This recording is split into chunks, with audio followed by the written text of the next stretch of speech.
What's up guys, welcome back to Facebook channel Kita Hobi. Hari ni aku nak buat konten berkaitan Malaysia versus dengan Bahrain. Macam korang dah move on belum, Malaysia kalah dengan jaringan 0-1 pada minit 95. This one is a defeat yang hard to swallow, sebab actually Harimau Malaya bermain baik sepanjang perlawanan. Memang satu hari yang agak mengecewakan, agak suram lah. Mungkin kita akan cakap sikit pasal game ni in general, apa benda yang patut kita look forward to, memandangkan ini ialah kejohanan Piala Asia yang pertama dalam 43 tahun lah, ataupun 40 tahun. Kalau 43 tahun tu lebih kurang 10 kejohanan Piala Asia yang Malaysia tak sertai lah. Jadi standard tim national team kita memang jauh ke 30 best teams di Asia lah. Ini pun lepas diorang dah tukar format, lebih banyak tim boleh main dalam Piala Asia. Okey, untuk game menentang Bahrain tempoh hari, untuk rekod Malaysia tak pernah menang langsung lawan Bahrain sebelum ni. Kalau kita bandingkan dengan Jordan, kita ada seri juga, dan Jordan pun masa sebelum Jordan orang letak harapan yang besar untuk kita menang.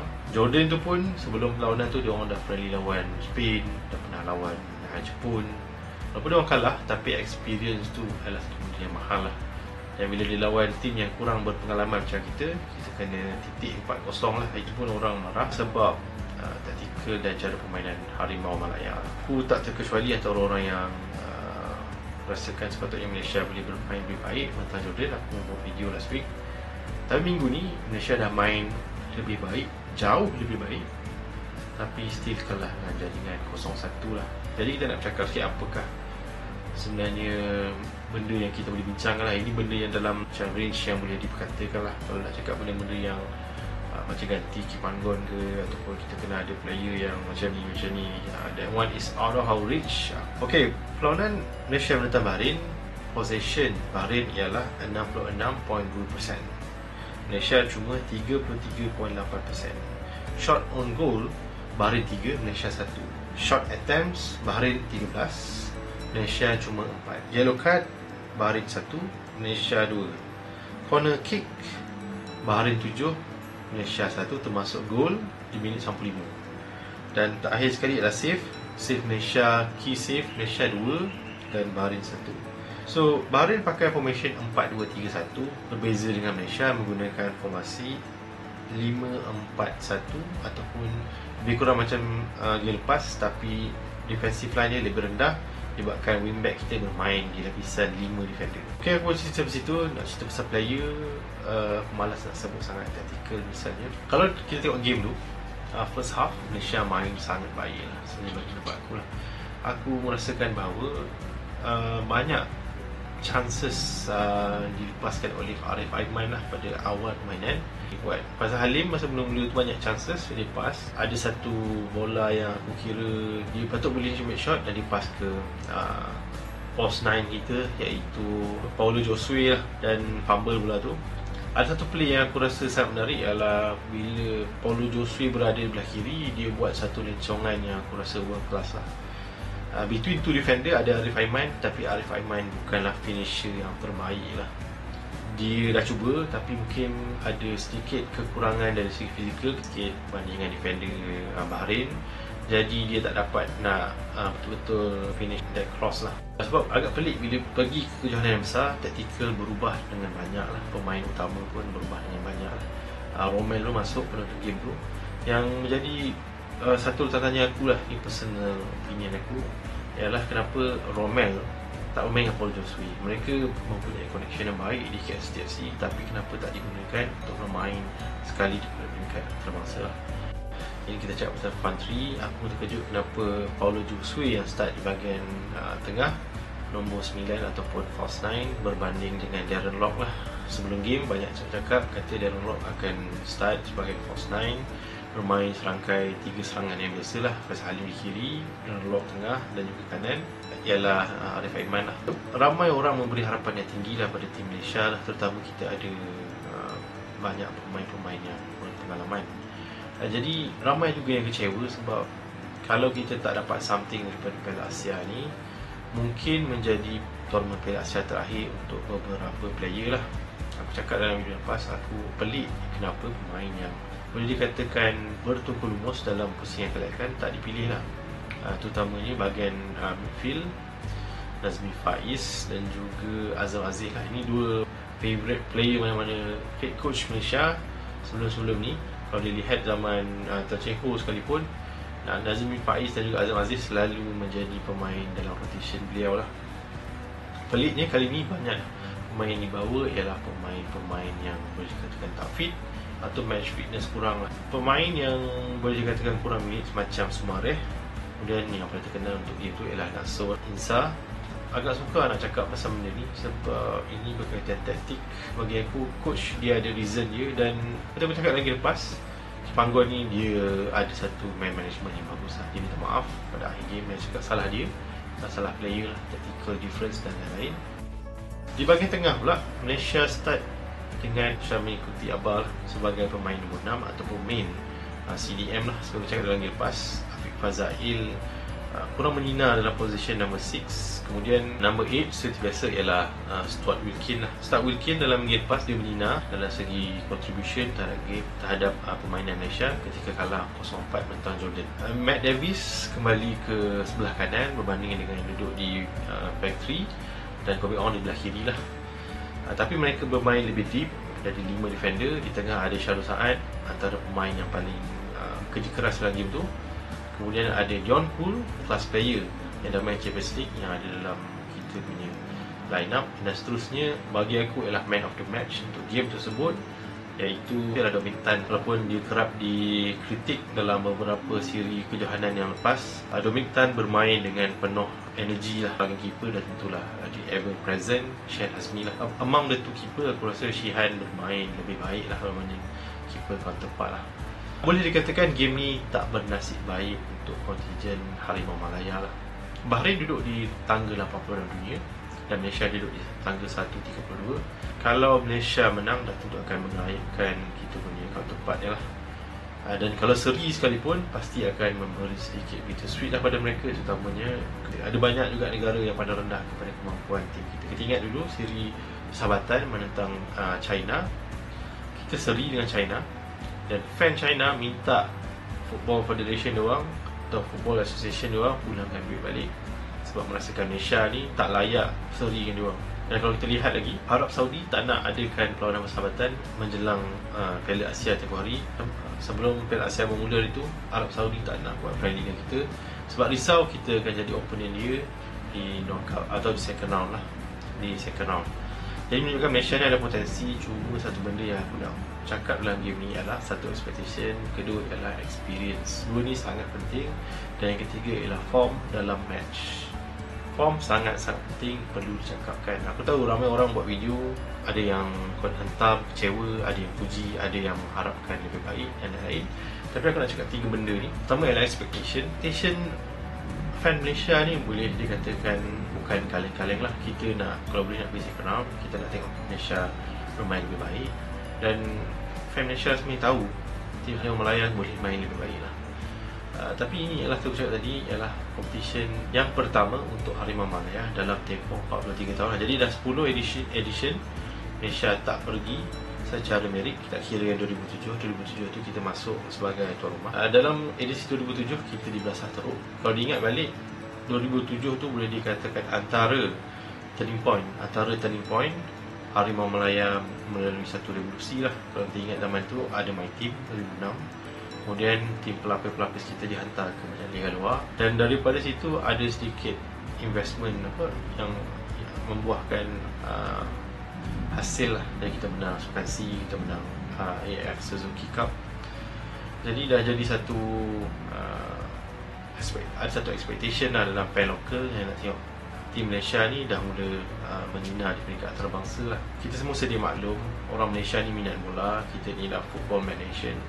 Cuma bukan sebagai negara bola sepak, tapi sebagai adopted fans lah. Kita mesti ada satu tim yang kita adopt as a adopt nation, yang kita sokong. Walaupun kita bukan orang Eropah, bukan orang Asia, dari Jepun ke, kita bukan dari Arab ke kan. Tapi biasanya setiap dari kita, kalau mereka pergi tempat lain atau ada connection ataupun ada minat sekalipun, mereka akan adopted nation yang diorang akan sokong lah.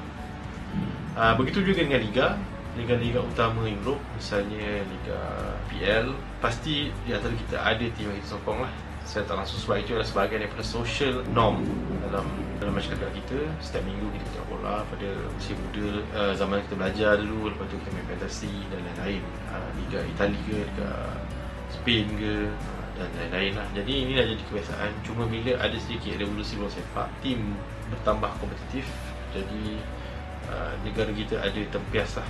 Jadi kita tengok tim national team kita ada tempias lah.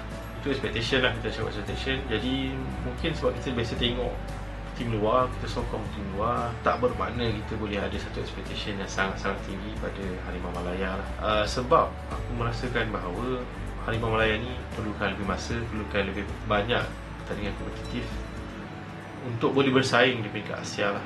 Memang kita tengok game, kita analisis, kita train, tapi kalau kita tak pernah berlawan secara bersemuka 11 versus 11 dalam competitive match, bukan friendly sahaja, ia pasti ada satu physical edge, speed edge, tactical edge dan lain-lain lah. Dia sedia akan simpan untuk tournament. Kalau tengok macam mana orang Arab main memang all out. Kita ingat tahun 2007 Iraq, negara bekas perang, mereka menang Piala Asia. Memang masa tu orang pun terkejut, satu tim underdog boleh menang Piala Asia. Mereka bermain agak agresif seperti kebanyakan tim-tim di negara Arab lah. Kita tahu Jepun, Korea memang antara negara Asia Timur yang boleh dikatakan sistematik cara permainannya. Sekarang sudah lebih berorientasikan permainan Europe dan world class lah. Ada bintang-bintang world class dalam tim mereka. Jadi Malaysia ni kita duduk di Asia Tenggara. Tahu saya lepas kita duduk antara region yang paling rendah ranking dalam Asia. Jadi untuk kita ada expectation yang terlampau tinggi akan makan diri kita sendiri lah. Kita tengok Indonesia misalnya, diorang dah pukul mata sebab diorang bernasib baik dapat grouping dengan Vietnam. Dan kita tengok macam mana Indonesia pun, Indonesia banyak ada naturalisasi, tapi naturalisasi diorang banyak berpakaran di negara luar dan banyak yang muda-muda. Jadi revolusi bola sepak Indonesia itu kita dah nampak, diorang dah mula ambil naturalisasi yang boleh dikatakan yang nak masuk ke era prime ataupun dah masuk ke era prime. Kita punya naturalisasi kadang-kadang kebanyakan naturalisasi kita sudah berumur sikit. Mereka datang ke liga kita mungkin lepas prime ataupun waktu prime, nak tunggu 5 tahun. Kebanyakan mereka dah tidak berada di prime lagi, walaupun mereka masih boleh bermain dengan baik lah. Jadi ini persoalan yang harus kita utarakan lah. Ini adalah expectation fans. Kedua ialah experience lah. Ini benda yang aku rasa paling penting lah, patut dikatakan. Experience ni, macam mana kau nak menang kalau kau tak ada experience pun head to head lah. Sebelum bertemu Bahrain tempoh hari, untuk rekod kita tak pernah langsung menang lawan Bahrain. Lawan Jordan 5 perlawanan yang lepas kita kalah 3-2 seri. Dan menentang Korea nanti, mungkin kita bercakap kita pernah menang lawan Korea dalam qualifying round di Sukan Asia di Jakarta. Tapi itu under 23 lah. Tapi at least kita pernah menang lawan Korea. Mungkin physical edge, cara permainan dia berbeza dengan Arab, mungkin ada sedikit. Dan coach kita orang Korea, mungkin kita ada sedikit remedy lah untuk kata kita pernah menang. Jadi bila kenapa ada pertanyaan pernah tu menjadi satu, ataupun experience tu menjadi satu point aku hari ni ialah kita lihat pemain-pemain yang dipilih. Macam Naksal Insaf, orang cakap ialah kerana experience, tapi umurnya boleh dikatakan dah veteran lah, 40 tahun, hampir 40 tahun, dan masih menyarung jersey kemasaan lah. Aku pun tak faham kenapa. Sebab kalau kita lihat pemain yang tak bermain di peringkat klub, biasanya tak boleh dipilih untuk bermain national team. Kita lihat bintang-bintang terkenal. Kalau kau follow siri Netflix David Beckham ialah captain untuk England dan boleh di-hail satu masa dulu ialah world class lah. Tapi bila dia resign as captain bila kalah World Cup pertama, kedua dia tak dapat minutes main di Real Madrid, dia berpindah ke US bermain LA Galaxy dan dia tak dipilih untuk mewakili England, kecuali bila Steve McLaren masa tu dah terdesak, tak ada perlu right winger yang boleh buat hantaran, dia ambil David Beckham pakai jersey 17 lah pada yang ingat lah, pada qualifying round untuk Euro 2008 dan England tak layak. Kemudian bila masuk ke era Fabio Capello cakap untuk dia main England, dia perlu duduk di klub yang ada saingan, ada intensity tinggi, ada persaingan dengan rakan-rakan dan selalu bermain ataupun kerap bermain dalam first 11 ataupun sub lah. Jadi dia pergi ke AC Milan, 2 window dia bermain di sana, sebab Liga US dengan Liga Eropah ada gap berbeza waktu breakdown lain. Jadi habis season lain, jadi dia pergi ke AC Milan untuk 2 season bila ada gap di antara Liga di US, MLS dan juga Liga di Itali. Dan itulah Beckham, seorang legenda yang boleh dikatakan pemain penting dalam skuad England. Apatah lagi dia seorang kapten. Dia pun perlu earn that spot lah. Bukannya simply engkau dipilih kerana kau ada experience ataupun engkau ada age berbanding pemain lain, ataupun experience ataupun kelab apa yang kau main. Boleh dikatakan reputasi lah. Sebenarnya dalam pemilihan pemain dia tentukan dengan prestasi bukan dengan reputasi. Jadi kita back to differ. Kenapa pemain macam Nasrid Isa dipilih, Soumaré dipilih, sedangkan mereka mempunyai minit pemain yang sangat rendah lah dalam liga kita. Pemain yang kerap dipilih tapi tak bermain lah. Ini menjadi persoalan yang besar lah. Bagi aku macam Braden Gan pun tak main lah. So Azhar Aziz tak dipilih. Kemudian kalau dilihat Nazmi Faiz sebelum game tu kan, dia ada buat story kan. Kemudian dia pakai satu baju yang dia kata play me or trade me and something like that lah. So ada cerita katanya dia akan berpindah. Kalau dilihat pada keadaan sekarang, kalau Nazmi Faiz bermain setiap game pun, adakah dia dipilih untuk next game lah? Aku tak sure. Agak sukar juga nak cakap topik ni sebab coach membuat pilihan, tapi betulkah coach yang buat pilihan? Adakah ada hidden hand ke atau lain-lain, atau FAM lah, mana dia orang atau FAM yang buat decision ataupun orang lain ke? Agak sukar lah. Bagi aku kekalahan dengan Bahrain tu memang macam satu big blow lah. Lagi player macam Soumaré yang memang jarang bermain tapi dia bermain. Tapi kenapa dia dipilih? Bagi pendapat aku, kerana pada pertemuan terakhir menentang dengan Bahrain, dia ialah antara scorer lah, dan jaringan dia ialah melalui hantaran, dan dia menyempurnakan lah. Satu ialah kerana dia sizing lah. Kita tahu Malaysia ni pemain kekurangan size dan kita bermain fluid football. Cuma pada game tu aku tak tahu kenapa finishing kurang baik lah. Satu lagi benda yang aku nak katakan, mungkin kerana pemain yang Madinah ni, kerana mereka mempunyai quality import partner yang baik lah. Kita selalu cakapkan Faisal Halim dan juga Arif Aiman.